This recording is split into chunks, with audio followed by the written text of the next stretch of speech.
Se suponía que sería el día más feliz de mi vida.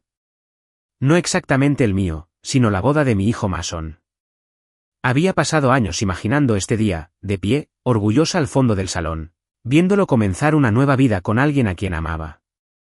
Me lo había imaginado de 1000 maneras diferentes. Quizás lloraría un poco, quizás me reiría mucho, quizás me quedaría allí parado aplaudiendo hasta que se me entumecieran las manos. Pero nada de todas esas ensoñaciones me preparó para lo que vi esa tarde. La ceremonia se celebraba en el salón de un gran hotel en el centro. De esos lugares donde las lámparas de araña brillaban como estrellas y los suelos de mármol parecían más caros que mi vieja camioneta. No estaba acostumbrado a lugares elegantes como ese, pero llevaba mi mejor traje negro, el mismo que había usado cuando Mason se graduó de la universidad. Incluso me lustraron las botas, ocultando las marcas para que nadie pudiera decir que no lo había intentado.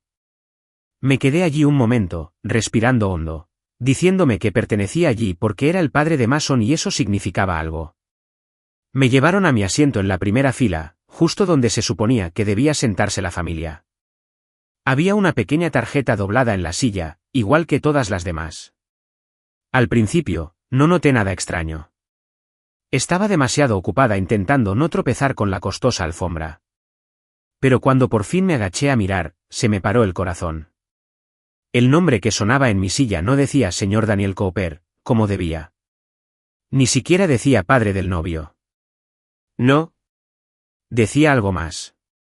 Algo que me quemó el pecho con tanta fuerza que sentí que no podía respirar. Un falso padre con poca educación. Al principio, pensé que era un error. Una broma pesada, quizás. Miré a mi alrededor, pensando que alguien vendría corriendo, disculpándose y cambiándola por la tarjeta correcta. Pero nadie vino. Y entonces oí la risa.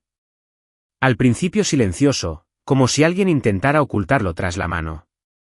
Pero se hizo más fuerte, más cruel. Cuando levanté la vista, los vi, la familia de Claire. Los Whitmore. Su madre, Judith, intentando taparse la boca mientras reía. Su padre, el doctor Richard Whitmore, sonriendo con sorna como si acabara de ver a un perro con smoking. Me ardían las orejas. Me sudaban las palmas de las manos. Miré a Mason, de pie cerca del altar, ajustándose las esposas. Aún no lo había visto. Gracias a Dios que aún no lo había visto. Me levanté lentamente. Mi primer instinto fue irme. Salir de ahí antes de que Mason se diera cuenta, antes de que alguien más tuviera la oportunidad de señalarme y reírse. Sentía las piernas pesadas, como si no quisieran moverse, pero las obligué a alejarse de ese horrible carrito. Había llegado a la mitad de la puerta lateral cuando oí una voz, aguda y clara por encima del ruido. «Papá». «Espera». Me detuve. Me di la vuelta y allí estaba, Mason, corriendo por el pasillo hacia mí, con la chaqueta de su traje azul marino ondeando a la espalda. Tenía la cara roja, no de vergüenza, sino de ira. Una ira auténtica, de esas que no le había visto desde que era adolescente y alguien intentó robarle la bici. Me alcanzó y me agarró del brazo, apretándome fuerte. Le tembló un poco la voz al decir, «Papá, vámonos a casa». Por un segundo, me quedé mirándolo, demasiado aturdida para hablar. Sentía todas las miradas en la habitación sobre nosotros, esperando a ver qué pasaba. Pero cuando miré el rostro de Mason, esos familiares ojos marrones que una vez me habían mirado desde la cuna, supe lo que tenía que hacer. Asentí. Juntos, le dimos la espalda a la ceremonia, a los pisos pulidos, a las lámparas de araña relucientes, a la gente que se creía mejor que nosotros. Podía oír susurros y jadeos detrás de nosotros, pero no me importó. A Mason tampoco. Su mano se mantuvo firme sobre mi hombro, como si me protegiera de todas las miradas penetrantes de la habitación. Al cruzar las pesadas puertas dobles, vi fugazmente a Claire, paralizada ante el altar, con su vestido blanco brillando bajo las luces. Estaba boquiabierta, conmocionada. La cara de Judith se había deformado de una forma horrible y el doctor Whitmore parecía haberse tragado un limón. «¿Bien?» Que vieran lo que se siente perder algo preciado. Afuera, el sol era cegador. Parpadeé con fuerza, intentando adaptarme. Mason caminaba unos pasos más adelante, con la mandíbula tan apretada que pensé que se le rompería un diente. No dijimos ni una palabra hasta que llegamos al estacionamiento. Busqué las llaves un segundo, con las manos aún temblorosas, pero Mason me las quitó con cuidado. Yo conduzco, papá, dijo. Me subí al asiento del copiloto como si me moviera por el agua, pesado y lento. Mientras Mason salía del aparcamiento, miré por la ventana, intentando ordenar mis pensamientos. Debería haberme sentido humillado. Debería haberme sentido destrozada. Y una parte de mí se sintió así. Pero había otra parte, más grande y fuerte, que sentía algo completamente distinto, orgullo. Mason podría haberlo ignorado. Podría haberlos dejado reír y seguir adelante con su boda perfecta. Pero no lo hizo. Él me eligió. Eligió el respeto sobre las apariencias, la lealtad sobre el espectáculo. Eligió el amor. Condujimos en silencio un buen rato, mientras la ciudad pasaba velozmente entre borrones de cristal y metal. Mi mente no dejaba de recordar aquella placa, las horribles letras negras impresas con tanta nitidez. Un padre falso con poca educación. Así me veían. No como un hombre que había trabajado en 2 empleos para mantener la luz. No como un padre que había aprendido a trenzar el pelo con dedos torpes cuando Mason quería disfrazarse de superhéroe con capa.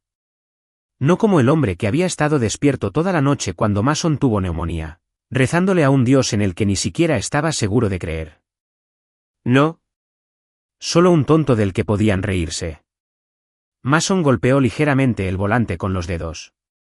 Lo siento, papá, dijo finalmente en voz baja. Debí haberlo previsto. Debí haberlo sabido. No podías haberlo sabido, dije. Tenía la garganta apretada, pero logré pronunciar las palabras. Y me apoyaste. Eso es todo lo que importa. Me miró y, por primera vez en todo el día, sonrió. No era una sonrisa enorme, pero era real. Y me recordó todas las demás sonrisas de los años, las sonrisas de dientes faltantes. Las tímidas sonrisas de adolescente, la sonrisa de orgullo del día de graduación. Sonrisas que pertenecían al chico que había criado. No nos fuimos a casa enseguida. En cambio, Mason entró en el viejo restaurante de la calle 4, al que solíamos ir después de los partidos de las ligas infantiles.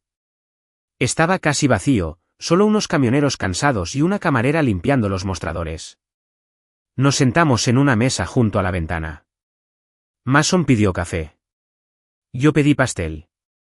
No hablamos mucho. No hacía falta. El mundo exterior seguía dando vueltas. Los Whitmore probablemente se peleaban por explicar por qué el novio había abandonado la boda. Quizás todavía se reían de mí. Quizás me maldecían. No me importaba. Tenía a mi hijo. Tenía el tipo de amor que ningún título podía comprar ni ninguna palabra cruel podía destruir. Por primera vez ese día, sentado en aquella vieja cabina de vinilo, me sentí en paz. Podían llamarme como quisieran. Sabía quién era. Yo era su padre. Y eso bastaba. El viaje a casa desde el restaurante fue tranquilo, pero no pesado. Había una paz entre nosotros, de esas que solo llegan después de lo peor y te das cuenta de que sigues en pie. Al entrar en la entrada de nuestra casita en Maple Lane, dejé escapar un suspiro que ni siquiera sabía que había estado conteniendo. La luz del porche parpadeaba como siempre. La pintura de la cerca estaba desconchada y al césped le habría venido bien un recorte. Pero para mí, fue la vista más hermosa del mundo. Mason salió primero, abriendo la puerta como lo había hecho 1000 veces de niño.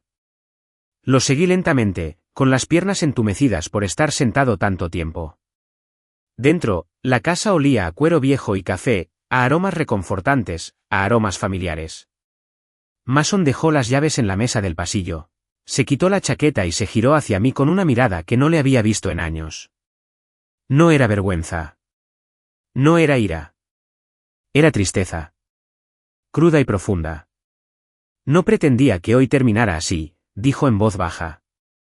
Negué con la cabeza. No hiciste nada malo. Se dejó caer pesadamente en el viejo sofá, el que habíamos remendado tantas veces que no podía contarlas. Me senté frente a él en el sillón reclinable que había sido mi trono durante casi 2 décadas. El mismo sillón donde le leía cuentos a Mason antes de dormir cuando era pequeño. La misma silla donde lo esperé despierta cuando tenía 15 años y se quedaba fuera después del toque de queda. Los recuerdos me inundaron, sin invitación, pero bienvenidos. Recordé las noches que pasamos en ese sofá cuando se fue la luz, envueltos en mantas, comiendo frijoles fríos de lata y riéndonos como si fuera una aventura. Recordé cómo, cuando Mason tenía unos 8 años, juraba que de mayor sería lo suficientemente rico como para comprarme un sillón reclinable de cuero auténtico. Uno que no rechinara al reclinarte, me prometió. Le dije que me gustaba el chirrido. Me recordó que la silla estaba viva, igual que nuestra casa. Sonreí al recordarlo, y por primera vez esa noche, sentí que el peso en mi pecho se aliviaba un poco. Mason se inclinó hacia adelante, con los codos sobre las rodillas. ¿Alguna vez pensaste que tal vez debería haberme casado con alguien más sencillo? ¿Con alguien que no tuviera una familia así? Dejé la pregunta en el aire. No me correspondía decirle a quién amar. El amor no se basaba en la lógica. No era una lista que se pudiera tachar con precisión. Era desordenada, confusa y terca. Yo lo sabía mejor que nadie. En lugar de responder de inmediato, me levanté y fui a la cocina. Saqué 2 cervezas del refrigerador, baratas, de las que solíamos compartir los sábados por la noche después de trabajar en la camioneta, y le di una a Mason. La aceptó con una leve sonrisa. ¿La amabas? Dije finalmente, hundiéndome en la silla. No puedes elegir a dónde va tu corazón. Solo espera que vaya a algún buen lugar. Mason asintió lentamente, mirando al suelo. Pensé que Claire era diferente. Pensé que me quería por quien era, no por lo mucho que podía impresionar a su familia. Tomé un sorbo de mi cerveza. Era amargo, agudo, familiar. Quizás sí. Pero el amor no son solo palabras, hijo. Son las acciones. Es quien está a tu lado cuando todo se derrumba. Me miró entonces, con los ojos un poco más brillantes que antes. Siempre estuviste a mi lado. Siempre lo estarás. El reloj de la pared sonaba con fuerza. Afuera, un perro ladró y un coche retumbó por la calle. La vida seguía su curso, incluso con el corazón paralizado. Recordé los años que nos habían traído hasta aquí. Todos los momentos que forjaron el vínculo entre nosotros.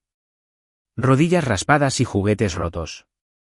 Reuniones de padres y maestros donde los profesores me miraban como si fuera un personaje secundario porque no usaba palabras elegantes ni vestía trajes de prensa.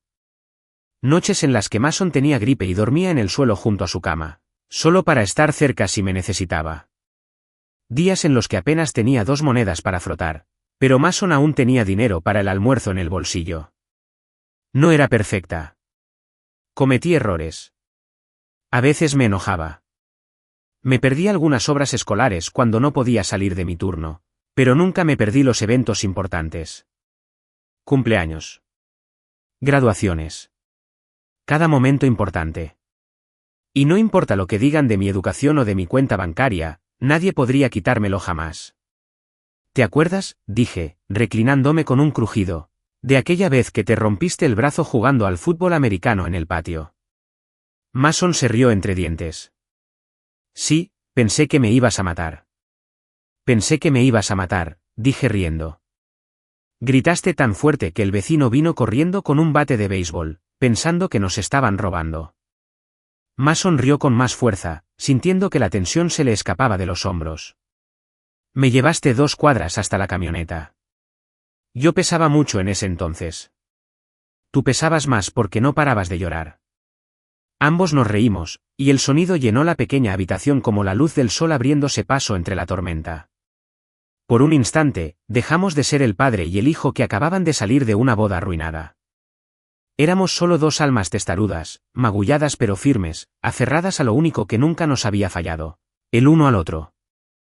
Más tarde esa noche, después de que Mason se acostara en su antigua habitación, me senté en el porche con otra cerveza, observando el centelleo de las estrellas. El aire era fresco, de esos que anunciaban el otoño a la vuelta de la esquina. Me mecí lentamente en la silla del porche, escuchando los sonidos de la noche, los grillos, el zumbido lejano del tráfico, El crujido de la madera vieja debajo de mí. Pensé en los padres de Claire. En todo su dinero, sus títulos, sus palabras refinadas. Nada de eso les había enseñado la bondad. Nada de eso les había enseñado respeto. Tenían todo lo que un hombre podría desear, excepto lo que más importaba, el corazón. Y tal vez, solo tal vez, el mundo tenía una curiosa forma de equilibrar las cosas. No sabía qué pasaría después. No sabía qué pasaría a la mañana siguiente, ni cómo quienes se habían reído de mí se convertirían en el hazmerreír del pueblo. Pero en ese momento, sentado en mi porche, envuelto por la noche como una manta vieja, supe una cosa con certeza. Ya había ganado. Había criado a un buen hombre. Y ningún insulto, ninguna placa, ninguna risa cruel podría arrebatarme esa victoria. Di un largo trago a la botella y eché la cabeza hacia atrás, sonriendo a las estrellas. Que el mundo pensara lo que quisiera. Sabía la verdad. Y mi hijo también. Hay una lucha muy profunda en ti cuando eres un hombre que ha tenido que abrirse paso en la vida con solo las manos y terquedad. Nunca planeé ser padre soltero. Nadie planea algo así. Laura y yo pensábamos que teníamos una eternidad. Ella era la inteligente. La que tenía sueños más grandes que los que nuestro pequeño pueblo podía albergar. Cuando enfermó, sentí como si el mundo se me fuera de las manos, y por mucho que intenté arreglarlo, nunca volvió a la normalidad. Después de su muerte, solo quedamos Mason y yo. Tenía 24 años, una hipoteca que no podía pagar. Un niño pequeño que lloraba por su madre todas las noches y un vacío en el pecho tan grande que creía que nada podría llenarlo. Por aquel entonces, la gente murmuraba sobre mí. Podía oírlos en el supermercado cuando creían que no los escuchaba. Pobre niño, no tiene ninguna oportunidad. Daniel Cooper va a arruinarlo todo. Debería entregárselo a los padres de Laura. Tienen dinero, educación y una vivienda digna. Los padres de Laura, los Holloway, no perdieron el tiempo. 2 semanas después del funeral, se presentaron en mi puerta con un abogado y una solicitud de custodia. Todavía recuerdo estar de pie en ese porche, con Mason aferrado a mis vaqueros, mirando a la madre de Laura con su pelo perfecto y una mirada penetrante. Me miró como si me hubiera encontrado pegado a la suela de su zapato. Sé razonable, Daniel, me dijo, como si me ofreciera un trato y no intentara robarme todo el mundo. No puedes criarlo sola. Necesita algo mejor. No dije mucho. Nunca he sido de dar discursos elegantes. Simplemente les dije que no. Así de simple. No me escucharon. Me llevaron a juicio 3 veces. Intentaron tacharme de inepto porque nunca terminé la secundaria, porque trabajaba con las manos, porque mi casa era pequeña y mi billetera aún más pequeña.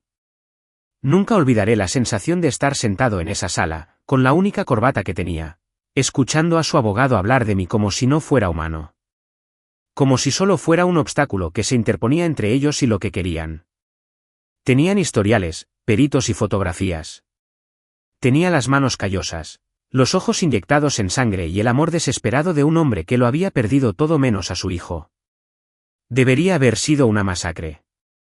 En teoría, no tenía ninguna posibilidad. Pero a veces, Dios te envía un ángel en las batallas más feas. Se llamaba Julianne Price. Abogada de oficio, recién salida de la Facultad de Derecho. Parecía que debería seguir presentándose a los exámenes, no librando batallas frente a un juez. Pero luchó por mí como si fuera de su propia sangre. Sacó a la luz todos los trucos sucios que los Holloway intentaron. Le demostró al tribunal lo que realmente les importaba, el control, no el amor. El día que el juez falló a mi favor, Mason estaba acurrucado en mi regazo, jugando con mis botas de trabajo. Ni siquiera escuché la primera parte del fallo. Solo escuché lo importante. La custodia total fue concedida al señor Daniel Cooper. Me derrumbé allí mismo, en la sala. No pude evitarlo. Sollozaba con fuerza, intentando tragarme los sollozos, pero no pude. Julianne me dio una palmadita torpe en la espalda y dijo, «Te lo has ganado. No dejes que nadie te diga lo contrario». Yo no lo hice. Desde ese día, Mason fue mío para criarlo y protegerlo. Cada vez que me rascaba, cada examen de ortografía, cada mañana de Navidad, Cuando apenas había suficiente bajo el árbol, pero de alguna manera seguía siendo mágico, se lo daba con todo lo que tenía. A veces, tarde por la noche, cuando era pequeño, me sentaba junto a su cama y simplemente lo observaba respirar. Tenía tanto miedo de arruinarlo todo. Que de alguna manera el amor no sería suficiente. Que tal vez los Holloway tenían razón y yo no era lo suficientemente buena. Pero cada mañana, cuando Mason se despertaba y me sonreía con esa sonrisa desdentada, me decía que podía resolverlo. Y lo hice. No a la perfección. No según los estándares de ningún libro sobre paternidad. Pero por el único que importaba, apareciendo, quedándose, amando sin límites. A medida que él crecía, el mundo no se volvió más amable. Profesores que me miraban con desprecio cuando llegaba a las conferencias con mis botas manchadas de aceite. Otros padres invitaban a Mason a sus cumpleaños, pero a mí no a las barbacoas. A veces me dolía, más de lo que quería admitir. Pero a Mason nunca le importó. Llegaba a casa del colegio hablando de los chicos cuyos padres tenían doctorados o despachos, y yo me preparaba para el día en que empezara a desear tener un mejor padre. Pero nunca llegaba. En cambio, decía cosas como, papá, eres el tipo más inteligente que conozco. Puedes arreglarlo todo. Y lo decía en serio. No porque pudiera resolver problemas de álgebra o negociar acuerdos comerciales, sino porque confiaba en que, cuando me necesitara, siempre estaría ahí. Cuando Mason cumplió 15, lo senté y le conté sobre la batalla legal. Le dije lo cerca que estuve de perderlo. Pensé que merecía saberlo. Esperaba rabia, quizá, o tristeza. Pero él simplemente se quedó allí sentado en silencio y me abrazó tan fuerte que pensé que me romperían las costillas. No me perdiste, papá, dijo. Nunca lo harás. Ahora, sentado en el porche después de tantos años. Esas palabras volvieron a mi mente con la claridad de una campana. Después de todo, la placa, las risas, la humillación, nada pudo tocar ese vínculo. No sabían las batallas que habíamos librado juntos. No sabían las noches que pasamos envueltos en nuestro amor obstinado. Vieron a un mecánico sin estudios. No vieron al hombre que había reconstruido un mundo entero con 2 manos maltratadas y un corazón que se negaba a rendirse. Cerré los ojos, dejando que la brisa fresca me envolviera. Mason dormía dentro, a salvo bajo el mismo techo que lo había protegido durante raspaduras en las rodillas, corazones rotos y rebeldías adolescentes. Mi hijo. Mi orgullo. Mi prueba de que el amor no necesita título ni pedigrí para ser real. Mañana, el mundo seguiría girando. Quizás traería más problemas. Quizás traería sorpresas. Pero esta noche, en la silenciosa oscuridad de nuestro pequeño rincón del mundo, lo supe. Había elegido luchar por Mason cuando más importaba. Y lo volvería a elegir, 1000 veces más. Porque al final, el amor no se medía en letras después de tu nombre. Se medía en las manos que te levantaron cuando caíste. Los brazos que te llevaron a casa cuando no podías caminar. El corazón que nunca, ni por un instante, dejó de creer que valías la pena. Y, por eso, era el hombre más rico del mundo. Hay cierto orgullo en construir algo con tus propias manos, incluso cuando nadie más lo ve. Nuestra vida no estaba hecha de cosas bonitas, pero era real. Cada grieta en la pared, cada paso chirriante en la escalera, cada plato desparejado en los armarios de la cocina, todo contaba una historia. Una historia de supervivencia. De reírnos cuando no había mucho de qué reírnos. De construir una vida que fuera nuestra. Después de la batalla por la custodia, yo tenía 2 trabajos. De día en la fábrica y de noche arreglando camiones en el taller del vecino. A veces me metía en la cama a las 2 de la mañana, demasiado cansada para quitarme las botas. Pero cuando Mason entraba en mi habitación en pijama y se subía a la cama, acurrucándose contra mí diciéndome con voz soñolienta, «Te quiero, papá», hacía que cada músculo dolorido valiera la pena. No sabía mucho sobre cómo criar bien a un hijo. Nunca tuve un manual. Nadie me enseñó a hacerlo. Mi propio padre ya había fallecido mucho antes de que yo llegara a la adolescencia. Era solo yo, adivinando la mitad del tiempo, aprendiendo sobre la marcha. Cuando Mason tenía cólicos y lloraba durante horas, yo paseaba por nuestra pequeña sala, cantándole nanas desafinadas hasta que por fin se dormía. Cuando creció y preguntó por qué su mamá no estaba allí como las mamás de otros niños, lo senté y le dije la verdad de la única manera que conocía, con dulzura y sencillez.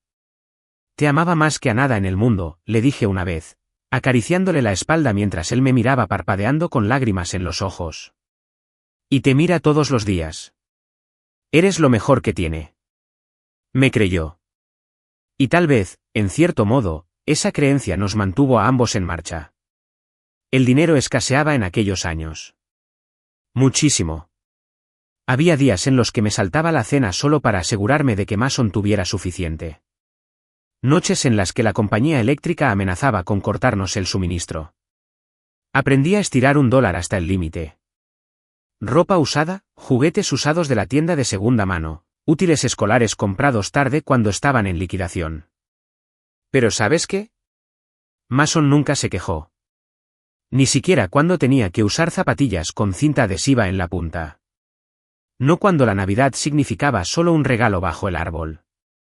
No cuando sus amigos tenían videojuegos y bicicletas nuevas y él se conformaba con un balón de fútbol que remendamos con pegamento para zapatos.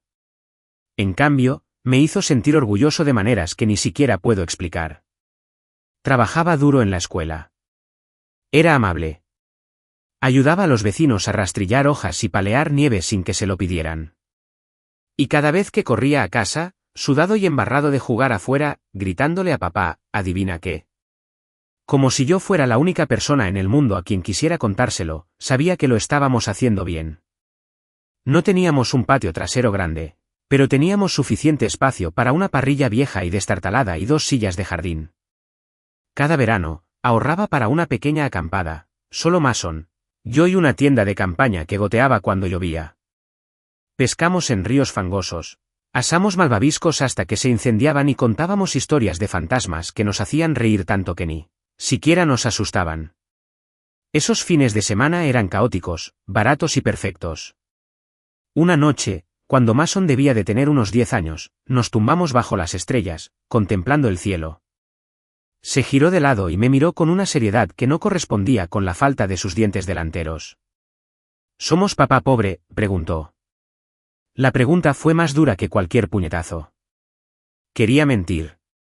Quería decirle que éramos como todos los demás. Pero no quería construir nuestra vida sobre mentiras. Lo pensé un segundo y luego dije, no tenemos mucho dinero, pero somos ricos en lo que importa. Frunció el ceño, confundido. ¿Cómo qué? Como el amor. Como risas. Como tener siempre a alguien que te apoya. Asintió pensativo, como si guardara esa respuesta en lo más profundo de su ser. Entonces sonrió, con una sonrisa torcida y llena de vida. Entonces somos las personas más ricas de la historia. Me reí tanto esa noche que espanté a la mitad de la fauna del bosque. El tiempo seguía avanzando, más rápido de lo que me hubiera gustado. Mason se hizo más alto, más perspicaz, más inteligente. Nunca me hizo sentir inferior por no saber lo que aprendía en la escuela. En cambio, llegó a casa y con paciencia me enseñó álgebra, historia y experimentos científicos que la mitad de las veces terminaban con la cocina oliendo a azúcar quemada. Cuando entró a la universidad, con una beca completa, nada menos. El día que se fue, me quedé en la entrada, fingiendo no secarme los ojos con la manga. Me abrazó tan fuerte que me dolieron las costillas. Te haré sentir orgulloso, papá, susurró. Ya lo has hecho, dije con voz ahogada. La casa se sentía vacía sin él, pero me mantuve ocupada. Arreglé una vieja motocicleta que llevaba años queriendo poner en marcha. Empecé a hacer voluntariado en el centro juvenil local, enseñando a los niños a reparar motores. Me sentí bien al devolver un poco, al compartir lo que sabía. Todos los domingos, como un reloj, Mason llamaba. A veces desde su dormitorio, a veces desde la biblioteca. Una vez desde una esquina lluviosa porque se le rompió el paraguas y quería decirme que había sacado una buena nota en el examen de química.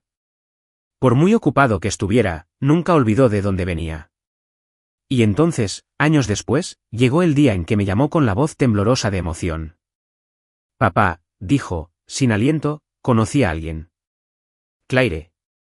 Al principio, me alegré de que él fuera feliz. Parecía agradable. Educada. ¿Dulce? Quizás un poco refinada, pero el amor suaviza las asperezas, ¿verdad? No le di mucha importancia cuando Mason dijo que sus padres eran un poco formales. Pensé que tal vez se animarían al conocernos. No me di cuenta entonces de lo invisibles que eran para ellos, como personas como yo. Como menos. Como algo tolerable, en el mejor de los casos, y humillante, en el peor. Quizás debí haberlo previsto. Pero el amor tiene una forma de hacerte creer en lo mejor, incluso cuando las señales de alerta brillan. Aún así, sin importar lo que pasara en esa elegante boda, sin importar cuántas risas amargas intentaran reescribir nuestra historia, no pudieron borrar la vida que construimos juntos. Una vida hecha de trabajo duro y amor aún más intenso. Una vida construida con manos callosas, corazones tercos y el tipo de vínculo que la burla ni siquiera pudo arañar. Esa noche me recosté en mi silla, escuchando la suave respiración de Mason a través de las delgadas paredes de la casa, y sonreí. Creían que podían medir a un hombre por la ropa que vestía o la escuela de la que se graduaba. No tenían ni idea de lo ricos que éramos en realidad. De pequeño, Mason nunca me hizo sentir avergonzado. Ni una sola vez. Incluso cuando los otros niños presumían de lo que hacían sus padres, abogados, médicos, empresarios, Mason se enorgullecía y le decía a cualquiera que lo escuchara, mi papá lo arregla todo. Lo decía como si fuera el trabajo más importante del mundo. Y para él, quizá lo era. Cuando creciera, me preocupaba que cambiara.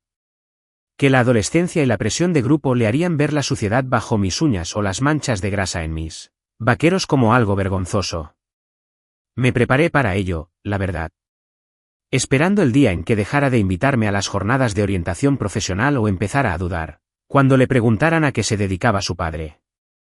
Pero ese día nunca llegó. En cambio, recuerdo la vez que su preparatoria organizó una feria de empleo. Los chicos trajeron a sus padres para hablar sobre lo que hacían. Había ingenieros, arquitectos y profesores con títulos grandilocuentes y palabras tan rebuscadas que no pude seguir.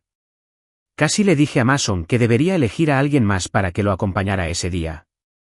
No quería avergonzarlo. Pero él no lo oyó. Ya vienes, papá, dijo con firmeza. Eres el hombre más inteligente que conozco. Así que fui. Me puse mis mejores vaqueros, una camisa limpia de trabajo. E incluso me peiné hacia atrás como hacía Mason cuando jugaba a disfrazarse de niño. Me quedé a su lado mientras me presentaba a sus compañeros y profesores. Este es mi papá, dijo, orgulloso como un tronco. Es mecánico.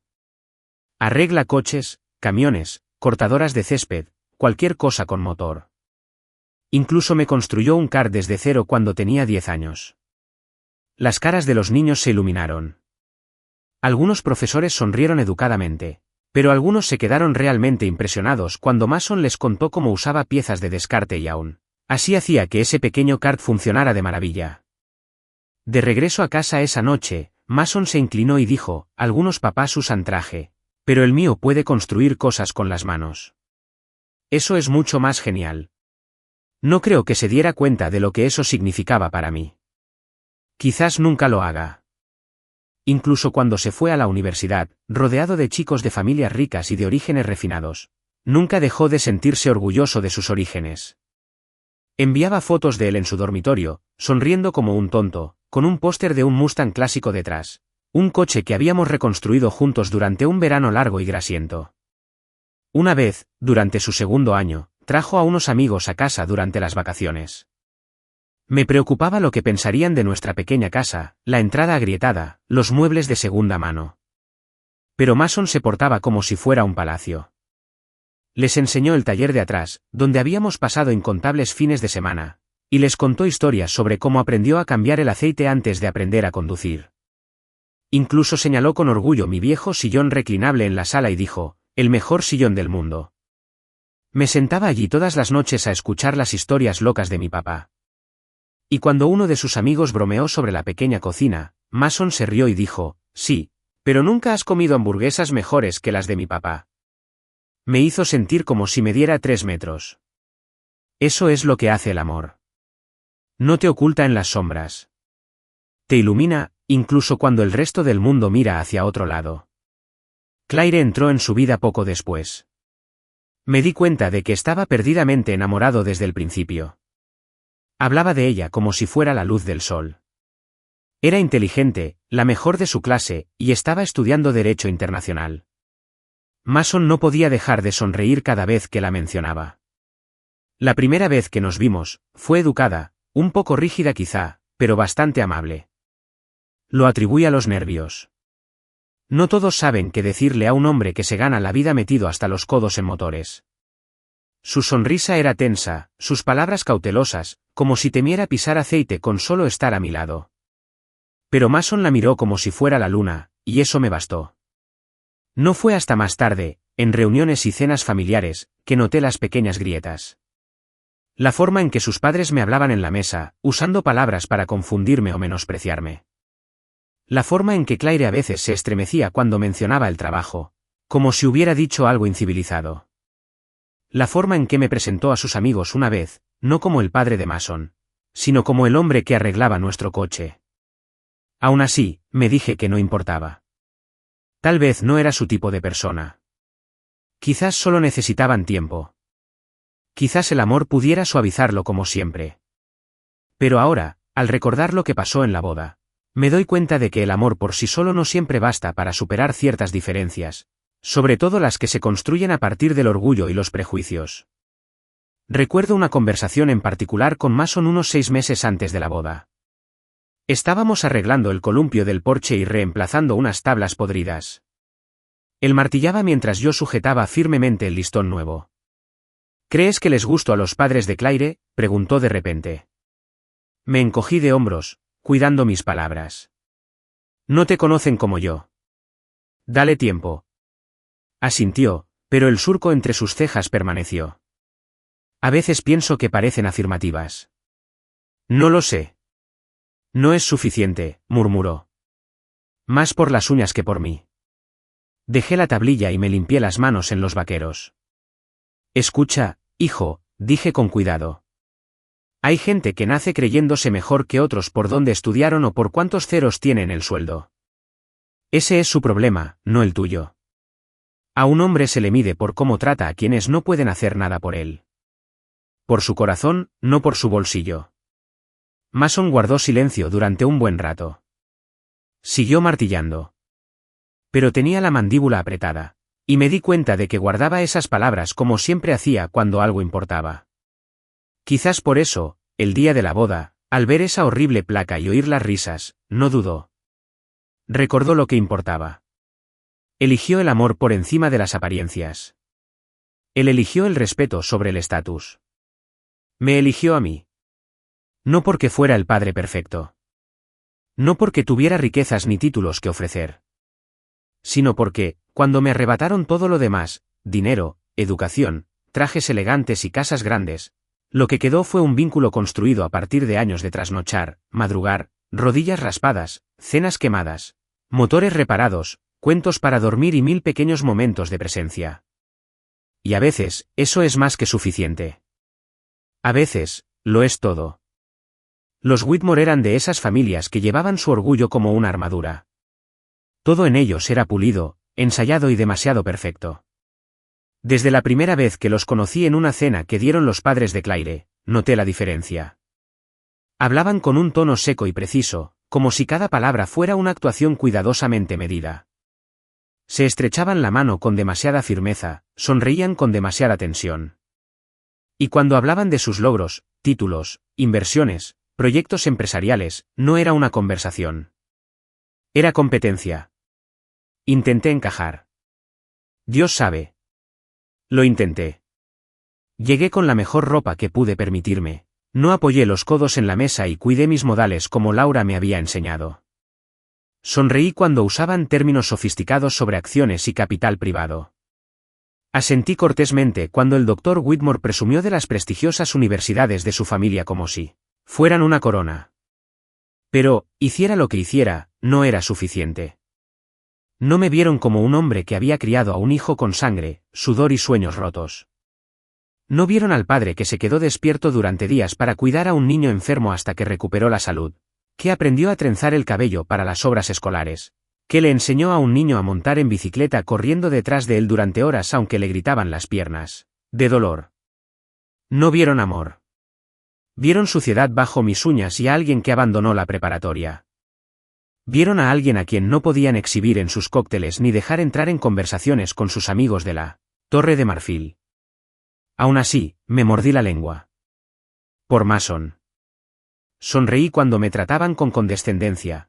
Reí cuando hacían chistes hirientes y me tragué el orgullo como una píldora amarga. Porque Mason era feliz. Porque creí, quizá ingenuamente, que el matrimonio construiría puentes donde las palabras habían fallado. En las semanas previas a la boda, hubo señales pequeñas. Claire me sugirió amablemente que me comprara un traje nuevo, algo más apropiado para el lugar. Judith Whitmore, ofreciéndose a conseguir un profesor de oratoria si quería decir unas palabras en la recepción, lo dijo con una dulzura melosa que apenas disimuló el insulto. La doctora Whitmore me envió un libro de etiqueta por correo con una nota. Un poco de lectura ligera antes del gran día. Podría haberme enojado. Dios sabe que una versión más joven de mí les habría devuelto esas palabras. Pero los años de criar a Mason me habían enseñado a tener paciencia. Me enseñaron a elegir mis batallas. No iba a armar un escándalo y avergonzar a Mason en su propia boda. Así que guardé mi dolor en lo más profundo de mi ser. Sonreí con los dientes apretados. Me dije a mí misma que un día, cuando Mason tuviera su propia familia, cuando tuviera a su propio hijo en brazos, entendería que a veces amar significaba tragarse el orgullo para que tus hijos pudieran tener su día. Me puse el traje nuevo. Rígido e incómodo. Parecía un disfraz en lugar de ropa. Practiqué mis modales. Me senté en silencio durante interminables cenas donde hablaban de vacaciones que jamás podría permitirme en escuelas en las que jamás podría soñar con entrar. Lo soporté todo. Para Mason. La mañana de la boda, me desperté temprano. Demasiado temprano. Preparé una cafetera y me senté a la mesa de la cocina, contemplando el amanecer por la ventana. Pensé en Laura, en lo orgullosa que se habría sentido. Pensé en el niño que se metía en mi cama después de las pesadillas y en cómo ahora era un hombre adulto a punto de empezar su propia vida. Me dije que hoy sería el día de Mason. No de mí. No de los Whitmore. Metí las manos en los bolsillos de mi traje nuevo y susurré a la cocina vacía, lo hiciste bien, Laura. Lo hicimos bien. Conduje hasta el lugar con el corazón en un puño. El salón de baile era más imponente de lo que había imaginado. Lámparas de araña desbordantes, paredes con ribetes dorados, música flotando en el aire como perfume. Los invitados, con smokines y vestidos de seda, flotaban como si fuera un baile real. Me sentí como un toro que hubiera entrado en una cacharrería. Aún así, sonreí. Estreché la mano. Dejé que Judith me besara la mejilla y fingí no haberme dado cuenta de cómo se secó la mano en el vestido. Incluso me reí de los chistes del Dr. Whitmore, aunque cada palabra destilaba condescendencia. Entonces llegó el momento que lo destrozó todo. Caminé hacia mi asiento asignado, intentando ignorar las miradas de reojo y los susurros. Al agacharme para leer la placa de identificación, sentí como si me hubieran dado un puñetazo en el pecho. Un falso padre con poca educación.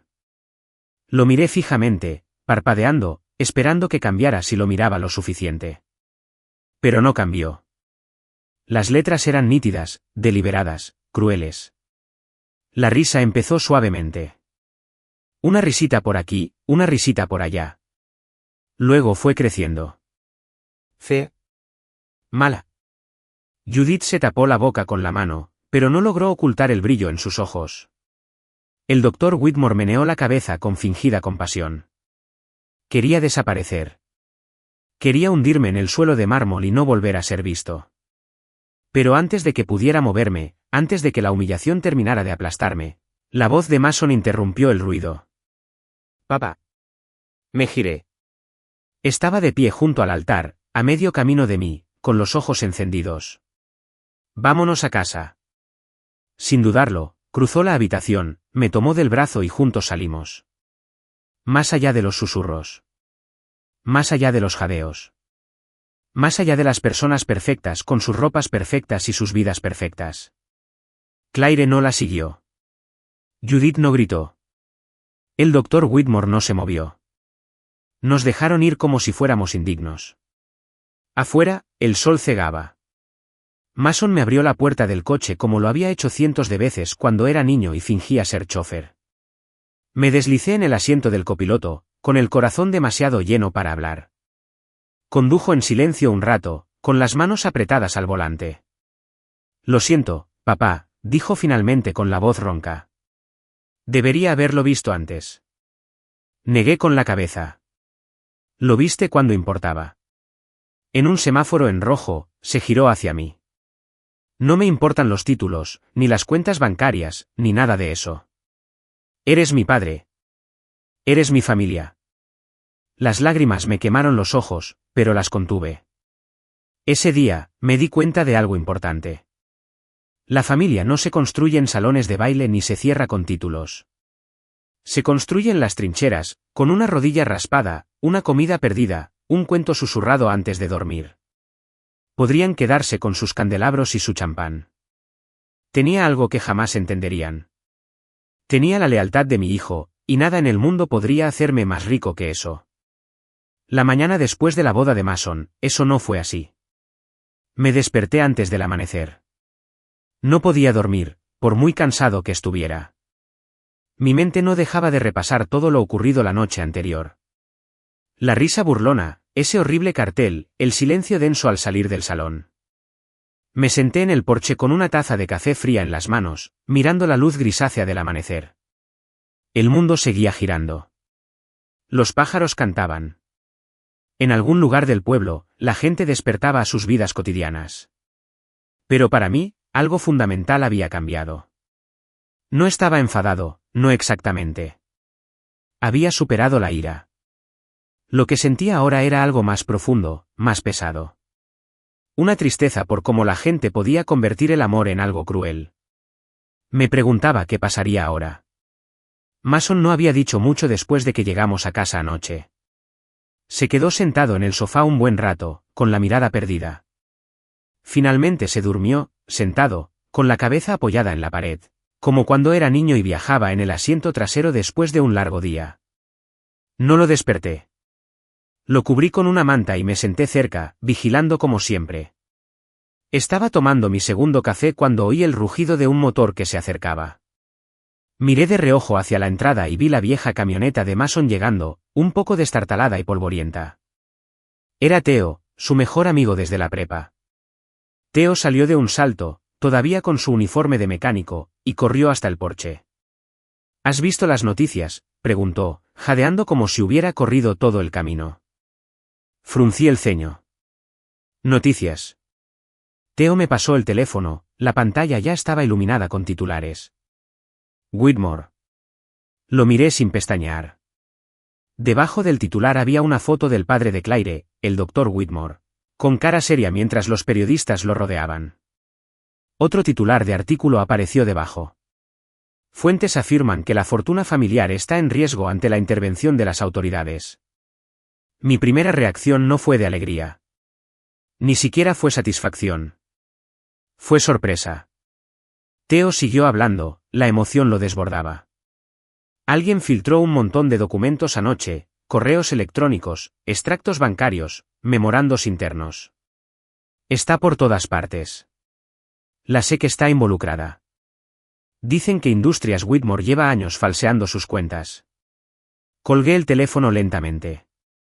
El corazón me latía con fuerza, pero mi mente se sentía extrañamente tranquila. ¿Era karma? ¿Era justicia? No lo sabía.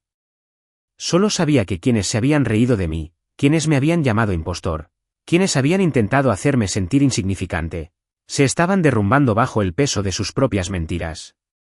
Oí pasos detrás de mí y me giré para ver a Mason de pie en la puerta, con el pelo erizado y las mantas aún sobre los hombros. ¿Qué pasa?, murmuró. Intercambié una mirada con Theo y luego le di el teléfono a Mason. Leyó los titulares, abriendo mucho los ojos con cada palabra. Durante un largo rato, no dijo nada. Se quedó mirando la pantalla como si estuviera escrita en un idioma que no entendía. Luego, lentamente, exhaló y se dejó caer en los escalones del porche. Ni siquiera sé qué sentir, dijo finalmente. Me senté a su lado. No tienes que sentir nada ahora. Respira. Theo le dio una palmadita en el hombro. Mejor descubrirlo ahora que después, hombre. Mason asintió, con la mirada perdida en la distancia. Casi me meto en ese lío. No lo hiciste, dije en voz baja. Viste la verdad cuando importaba. Nos sentamos allí en silencio, los tres, mientras el sol ascendía y el mundo a nuestro alrededor cobraba vida. Podía oír cómo se activaban los aspersores del vecino. Alguien más abajo en la calle estaba cortando el césped. Era un sábado cualquiera para la mayoría. Pero para nosotros, era el primer día de una vida diferente. Alrededor del mediodía, el teléfono de Mason empezó a sonar. Llamadas. Mensajes. Mensajes de voz. Algunos eran de Claire. Otros de sus padres. Algunas eran de personas que habían estado en la boda, desesperadas por saber qué sabíamos, si habíamos participado en la filtración. Mason no contestó ni una sola. Simplemente se quedó allí sentado, mirando el teléfono, negando con la cabeza. En un momento dado, se volvió hacia mí y me dijo, «Papá, ¿crees que alguna vez me amaron? ¿O siempre fue por las apariencias?» Odié esa pregunta. Odié que tuviera que hacerla. Creo que les encantó la idea de ti, dije con cuidado. La imagen. La conexión. ¿Pero el amor verdadero? El amor verdadero no humilla. No se burla. No le importa de dónde vienes, ni cómo vistes, ni a qué te dedicas. Aparece cuando caes. Aguanta cuando las cosas se ponen feas. Mason tragó saliva con dificultad. No creo que me vieran nunca. No lo merecían, dije simplemente. Por la tarde, las noticias empeoraron para los Whitmore. Aparecieron más documentos. Fuentes anónimas se presentaron. Ex empleados hablaron con la prensa. Era un maremoto, y por mucho que intentaran manipularlo, se estaban ahogando. Theo finalmente se fue a trabajar. Mason y yo nos quedamos en el porche, viendo cómo se desarrollaba todo desde una vieja laptop destartalada que puso sobre la mesa entre nosotros. En un momento dado, vimos una grabación en directo del Dr. Whitmore siendo asediado por periodistas fuera de su oficina. Su rostro estaba pálido, demacrado. Nada que ver con el hombre petulante que me había sonreído con sorna desde el otro lado del salón el día anterior. Judith también estaba allí, aferrándose a sus perlas como si pudieran salvarla. Claire no se veía entre la multitud. Quizás se estaba escondiendo. Quizás solo fue lo suficientemente inteligente como para mantenerse alejada. Mason la observó unos minutos y luego cerró la laptop con un suspiro. No quiero nada de ellos, dijo. Ni su dinero. Ni sus disculpas. Nada. No necesitas nada de ellos, dije. Tienes todo lo que necesitas aquí. Entonces me miró de verdad, y por primera vez en mucho tiempo, vi paz en sus ojos. Quizás no felicidad todavía, pero paz. Esa noche, asamos hamburguesas en el patio. Solo nosotros dos. Sin platos elegantes. Sin manteles blancos. Solo 2 platos sobre nuestras rodillas, con el ketchup goteando de nuestros dedos, y la risa impregnando el cálido aire de verano. No hablamos de los Whitmore. No hablamos de la boda. Acabamos de hablar de la vida. De sueños. Del futuro. Mason me dijo que estaba pensando en emprender su propio negocio. Algo sencillo. Algo honesto. Quizás un taller propio. Quizás enseñar a los niños a reparar coches, como yo le había enseñado. Le dije que mi idea sonaba perfecta. Al salir las estrellas, me di cuenta de algo importante. La tormenta había pasado. Y aunque el mundo había intentado derribarnos, aunque la risa aún resonaba débilmente en mi mente, ya no importaba. Seguíamos de pie. Seguíamos juntos. Seguíamos invictos. Los siguientes días pasaron como un borrón. Pero en el fondo, algo seguía atrayendo mi atención. Un recuerdo. Un secreto que había guardado tan bien que ni siquiera Mason lo sabía. Empezó hace años, después del fallecimiento de Laura. Justo cuando obtuve la custodia de Mason. No tenía mucho, una casa vieja, una camioneta vieja, Unos miles de dólares que el seguro de vida de Laura había dejado. No era suficiente para vivir cómodamente. Ni de lejos. Pero era algo. Y sabía que tenía que aprovecharlo. Una tarde, cuando Mason aún usaba pañales, entré en un centro comunitario que ofrecía asesoramiento financiero gratuito para familias de bajos recursos. No sabía nada de acciones ni inversiones. Apenas entendía las cuentas de ahorro. Pero asistí a todos los talleres, leí todos los folletos maltratados que me entregaron y me hice miles de preguntas. Quería estar preparado para cualquier cosa que la vida nos pusiera por delante. Fue allí donde aprendí a invertir pequeñas cantidades en empresas. Nada de grandes apuestas ostentosas. Invirtiendo con inteligencia y paciencia. Poco a poco, año tras año. Y, curiosamente, una de las empresas en las que invertí una pequeña parte del dinero del seguro de Laura era Whitmore Industries. En aquel entonces, no eran el gigante en el que se convirtieron después. Eran solo otra empresa manufacturera de tamaño mediano. Sus acciones estaban baratas y sus perspectivas eran decentes. Pensé, ¿por qué no? No era una fortuna, solo unos pocos cientos de dólares aquí y allá. Suficiente para que, con el paso de los años, a medida que Whitmore Industries se convertía en un gigante, también lo hicieran mis acciones. No se lo dije a nadie. No porque lo ocultara, sino porque no me pareció importante. Era algo que hacía discretamente en secreto. Como arreglar el grifo que goteaba o asegurarme de que Mason tuviera suficiente dinero para los libros del colegio. Para cuando Mason se fue a la universidad, yo había acumulado una cantidad sorprendente de acciones, suficientes para ser considerado lo que llamaban un pequeño inversor silencioso.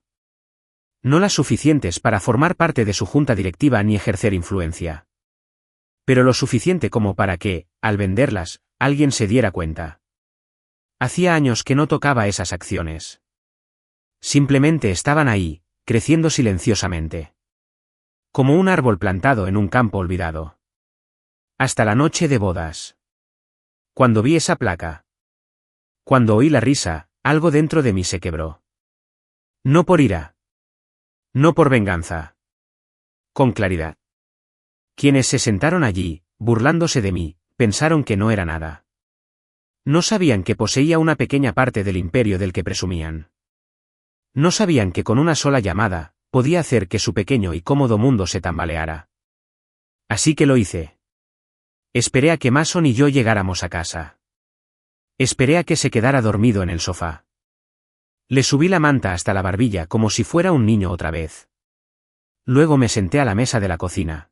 Saqué la vieja laptop que ya casi no usaba y entré en mi cuenta de inversiones. Allí estaban. Cientos de acciones. Suficientes para importar. No lo dudé. Hice clic en vender. No los vendí sin más. Los dirigí a un competidor que había investigado meses antes. Una empresa que había estado esperando el momento oportuno para atacar. La transferencia se realizó en menos de 20 minutos. Por la mañana, estaría hecho. Y me libraría de ellos. No lo hice para destruirlos. Honestamente, ni siquiera lo pensé primero. Lo hice porque me di cuenta de que no los conocía. No a mi silencio. No es mi respeto. No es mi inversión en su futuro. Ya habían decidido cuánto valía. Olvidaron comprobar quién estaba reteniendo parte de su casa. A la mañana siguiente, comenzaron las consecuencias. Los medios de comunicación se enteraron rápidamente de la venta. La especulación se descontroló. La gente entró en pánico. Las acciones se desplomaron. Las investigaciones levantaron el polvo que los Whitmore llevaban años intentando ocultar bajo alfombras caras. Era un caos. Un caos hermoso y feo. Y mientras tanto, no dije nada. Mason no lo sabía. Nadie lo sabía. Fue mi silenciosa despedida de quienes nunca merecieron un saludo. Observé cómo se desarrollaba todo con una extraña calma. Sin regodeo. Nada de alboroto. Simplemente la misma sensación de seguridad que tenía cada vez que terminaba de arreglar un motor. Satisfacción por el trabajo hecho. Que todo había salido como debía. Una noche, unos días después del derrumbe, Mason y yo nos sentamos de nuevo en el porche. No habíamos hablado mucho de los Whitmore últimamente. Fue como si ambos hubiéramos acordado, sin hablar, dejar el pasado donde estaba. Pero esa noche, Mason me miró con el ceño fruncido. ¿Alguna vez te sientes mal?, preguntó. ¿Que lo están perdiendo todo? Lo pensé un buen rato. No, dije finalmente. Porque lo que construyeron estaba vacío. Se construyó sobre mentiras. Sobre herir a personas más pequeñas que ellos. Siempre iba a caer. Simplemente no creían que pasaría tan pronto. Mason asintió, mirando las estrellas. ¿Crees que Claire lo sabía?, preguntó después de un rato. Me encogí de hombros. Tal vez. Tal vez no. No cambia nada. Se sentó en silencio, con los hombros encorvados como si cargara algo pesado. Extendí la mano y le di una palmada en la espalda. No les debes nada, Mason, dije. Ni tu culpa. Ni tu arrepentimiento. A veces, cuando una casa se incendia, no te toca volver corriendo. Soltó un suspiro tembloroso. Solo, quería que fuera real, ¿sabes? El amor. La familia. Toda. Lo sé, hijo, dije suavemente. Y lo será. Un día. Con alguien que no necesite medir tu valor para decidir amarte. Nos sentamos en silencio después de eso. Cómodos. Tranquilos. Como dos piedras en un río, desgastadas pero inamovibles. Dentro de la casa, el viejo reloj seguía su curso. El mundo giraba. Y por primera vez en mucho tiempo, sentí que estábamos justo donde debíamos estar. Una semana después, cerré oficialmente mi cuenta de inversión. Vendí el resto de las pequeñas inversiones que había acumulado a lo largo de los años. Ya no los necesitaba.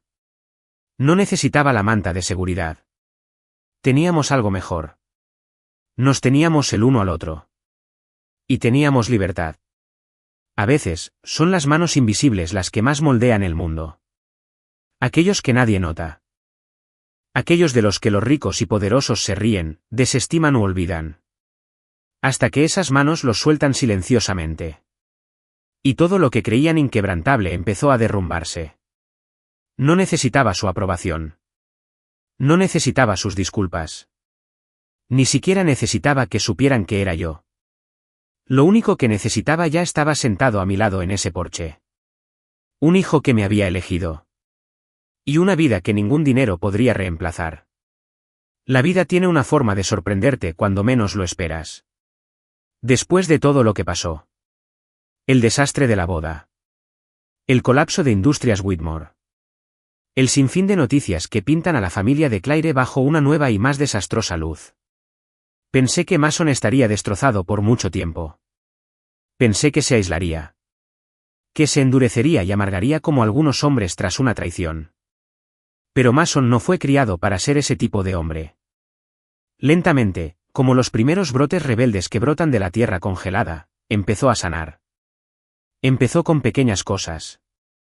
Se levantó temprano otra vez. Empezó a arreglar cosas en la casa sin que nadie se lo pidiera. Cambió el aceite de la camioneta. Pintó la barandilla del porche. Pequeñas tareas que para otros podrían haber parecido insignificantes, pero para mí significaban muchísimo. Significaban que él estaba eligiendo la vida por encima de la ira. Movimiento sobre la amargura. Una mañana, lo encontré sentado a la mesa de la cocina con una pila de cuadernos y una laptop extendidas frente a él. ¿Qué es todo esto?, pregunté, mientras me servía un café. Levantó la vista, sus ojos brillaban más de lo que los había visto en semanas. Estoy pensando en montar mi propio taller mecánico, papá. Parpadeé. ¿Tu propio negocio? Asintió. No solo reparaciones. También enseñanza. Clases para estudiantes de preparatoria que desean aprender un oficio. Aprendizajes. Trabajo real con habilidades reales. El orgullo me invadió tan rápido que casi me derriba. Qué buena idea, hijo, dije, sonriendo tan ampliamente que me dolieron las mejillas. Me devolvió la sonrisa, un poco avergonzado. Pensé que ya era hora de empezar a construir algo real. Algo que importara. Durante las siguientes semanas, Mason se dedicó por completo a la planificación. Encontró un edificio viejo a las afueras del pueblo, un taller mecánico abandonado con las ventanas rotas y un techo que necesitaba arreglos. Era un desastre. Pero tenía buena estructura, igual que Mason. Fuerte, estable, construido para durar. Lo ayudé en cada paso del camino. Reparamos paneles de yeso, reemplazamos azulejos rotos y limpiamos años de polvo y suciedad. Algunas noches trabajábamos hasta la medianoche, cubiertos de pintura y sudor, riéndonos de lo doloridos que estaríamos por la mañana. Pero había alegría en el trabajo. Una especie de satisfacción sagrada que el dinero no podía comprar. Y en algún punto del camino, sucedió algo aún mejor. Mason conoció a Lie. No fue un momento memorable con fuegos artificiales y una carrera a cámara lenta por el campo. Era más sencillo. Más real. Trabajaba en la ferretería donde Mason y yo hacíamos lo que parecían 100 viajes a la semana. Mujer bajita, grandes ojos marrones, callos en las manos de tanto trabajar en el suelo. Sin maquillaje, sin aires de grandeza. Solo una risa alegre y una forma de hablar que te hacía sentir importante. Lo vi pasar casi a cámara lenta. Una tarde, Mason discutía con el dependiente sobre la diferencia entre dos marcas de sellador cuando Lie entró, le explicó pacientemente la diferencia y le dedicó a Mason una sonrisa que lo dejó completamente balbuceante. Esa noche, no podía dejar de hablar de ella. Es inteligente, papá, dijo, radiante. Sabe más de herramientas que yo. Sonreí y dije, parece que por fin has encontrado a la horma de tu zapato. No tardó mucho. Unas cuantas citas para tomar café se convirtieron en cenas. Las cenas en largos paseos por el parque. Los largos paseos se convertían en noches cuando Mason llegaba a casa tarareando como un hombre con una canción nueva en el corazón. La invitó a cenar un mes después. Preparé mis famosas hamburguesas a la parrilla y cenamos en el patio, bajo las estrellas. Lie encajó a la perfección, riéndose de nuestros chistes malos, bromeando con Mason sobre cómo aún no recordaba la diferencia entre un destornillador Phillips y uno plano. Pero lo que más me impactó fue cómo lo miró. No es que le sorprendiera ser uno. No era como si fuera un trampolín hacia una vida mejor. Lo miró como si ya fuera suficiente. Y para un hombre que había pasado demasiados meses cuestionando su valía, esa mirada lo era todo. Más tarde esa noche, después de que Lie se fuera a casa y Mason y yo estábamos limpiando, él se volvió hacia mí, tímido y serio. Creo que es ella, papá. Le di una palmada en el hombro. Lo sabrás. Cuando llegue el momento, lo sabrás. Y así fue. 3 meses después, Mason le propuso matrimonio. Nada de extravagancias. Nada de flashmobs ni bailes coreografiados. Una tarde tranquila en la pequeña tienda, él todavía arreglaba, arrodillado sobre una rodilla polvorienta con un anillo sencillo y un corazón lleno de esperanza. Lie dijo que sí antes de que él terminara la pregunta. La boda fue un asunto pequeño. En el patio trasero, bajo el viejo roble que Mason solía trepar de niño. Amigos cercanos, algunos vecinos, Theo como padrino. Sin placas llamativas. No había salones de mármol. A nadie le importaban los títulos ni los niveles de ingresos. Lo único que importaba era la risa que inundaba el aire y las lágrimas que me llenaban los ojos al ver a mi hijo casarse con una mujer que lo veía por todo lo que era y por nada de lo que no era. Cuando intercambiaron votos, Mason no habló de riqueza ni de apariencias. Habló de lealtad. De trasnochar arreglando cosas rotas juntos. Sobre el amor construido con trabajo, paciencia y una esperanza tenaz. Cuando terminó, y Mason y Lie bailaron descalzos en el césped, me recosté en una silla de jardín, con una cerveza fría en la mano, y sentí una paz más profunda que cualquier otra que hubiera conocido. Habíamos cerrado el círculo. De un tribunal donde luché por conservar a mi hijo. A un salón de baile donde intentaron burlarse de mí. A un patio trasero donde el amor verdadero finalmente se alzó alto y orgulloso. Más tarde esa noche, Mason me encontró sentada en los escalones del porche, mirando las estrellas. Se sentó a mi lado, todavía con su traje de boda, la corbata suelta, y oí un lío por el baile. Gracias por todo, papá, dijo en voz baja. Lo hiciste tú mismo, hijo, respondí. Tú construiste esta vida. Tú la elegiste. Negó con la cabeza. No habría sabido cómo elegirlo si no me lo hubieras enseñado antes. Durante un largo rato, ninguno de los dos dijo nada. Simplemente nos sentamos allí, hombro con hombro, con la noche envolviéndonos como una manta. Y me di cuenta de algo. Las batallas que había librado. La humillación, los sacrificios, la soledad, todo había valido la pena. Cada raspadura. Cada noche sin dormir. Cada oración susurrada cuando no sabía cómo íbamos a lograrlo. ¿Por qué me llevaron a esto? A un hijo que sabía lo que era el verdadero amor. Y una vida más plena que cualquier fortuna. A veces me siento en el porche por las tardes, con una bebida fría en la mano, contemplando el atardecer extenderse por el cielo. Me balanceo lentamente en mi vieja silla, la madera crujiendo bajo mi peso, y pienso en la vida que construí, no con ladrillos ni planos, sino con manos que se mantuvieron firmes ante las tormentas. Observo a Mason por la ventana abierta, dentro de la casa que ayudó a reconstruir con Lie. Sus gemelos, Lily y Jack, se desploman en el suelo de la sala, entre risas y piececitos con calcetines. Lie los persigue, riendo sin aliento, mientras Mason finge ser un oso gruñón, arrastrándose tras ellos a gatas. Su casa es sencilla, como siempre lo fue la mía. Sin grandes candelabros ni suelos de mármol. Solo un lugar construido con amor, remendado con paciencia y lleno de una risa tan auténtica que resuena en los huesos. De vez en cuando, Mason me mira por la ventana, sonríe y me saluda. Le devuelvo el saludo, sintiendo algo que se instala en mi interior, algo más fuerte que el orgullo, más profundo que la satisfacción. ¿Paz? Hace años, cuando la familia de Claire intentó avergonzarme en aquella boda, pensé que quizá me habían robado algo. Quizá habían dejado una huella imborrable. Pero ahora, al ver la vida que Mason y Lie han forjado, me doy cuenta de la verdad. No robaron nada. Solo revelaron lo que siempre había sido fuerte. La familia no se mide por títulos, ni por riqueza, ni por los títulos que cuelgas en la pared. Se mide por quién aparece, quién se queda. Quién te ama cuando amarte no está de moda. Se mide por rodillas raspadas que se besan mejor, por corazones rotos que se curan con paciencia, por camiones viejos que siguen funcionando más de lo debido. Se mide por dos manos cansadas que construyeron una vida con solo determinación y mucha esperanza tenaz. Me recuesto en la silla y cierro los ojos un momento, dejando que la brisa de la tarde me roce la cara. Pienso en Laura. Sobre las promesas que hicimos cuando éramos jóvenes e imprudentes, creyendo que teníamos todo el tiempo del mundo. Me gusta creer que ella sigue observando, más allá de las nubes, sonriendo a la vida que forjamos a base de desamor y días difíciles. La imagino sentada a mi lado ahora, riendo con esa risa suave que siempre tuvo, extendiendo la mano para abrazarme. Los dos lo hicieron bien. A veces Mason sale después de que los niños se acuestan, con 2 cervezas. Se sienta a mi lado, estirando sus largas piernas, y hablamos de todo y de nada. Sobre cómo Jack se cree un dinosaurio.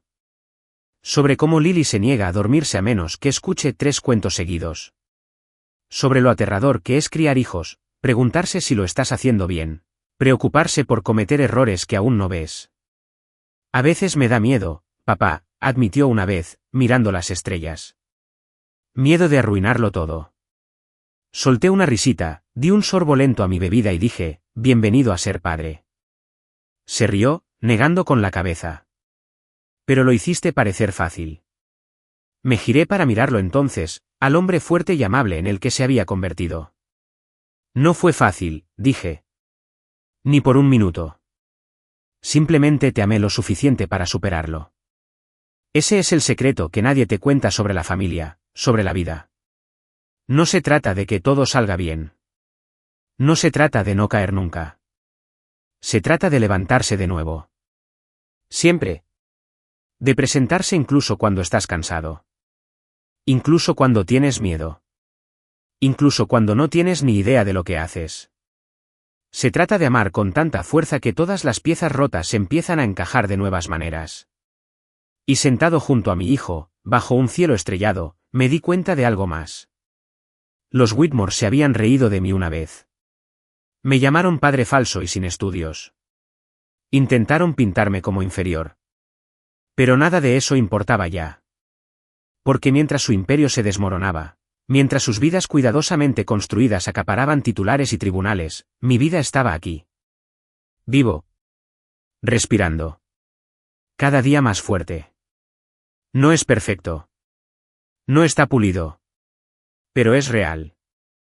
Mason construyó su garaje desde cero. Es un lugar pequeño con suelos manchados de grasa y un enorme letrero pintado a mano que dice, Cooper's Garage. Trabajo honesto. Gente honesta. Todos los días, los chicos del instituto vienen después de clase para aprender a arreglar motores, cambiar aceite y parchar neumáticos. Mason les enseña con la misma paciencia que yo le enseñé. Lie dirige la oficina principal, con gemelos atados a su cintura la mayor parte del tiempo, gestionando facturas y pedidos de piezas con un bebé en cada brazo. A veces, cuando los visito, los niños me llaman señor Cooper o entrenador, y me piden que les enseñe trucos con carburadores viejos.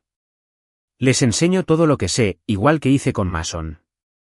Al verlo sonreír con la cara llena de grasa, me di cuenta de que, de alguna manera, sin siquiera planearlo, construimos algo más grande que una simple vida.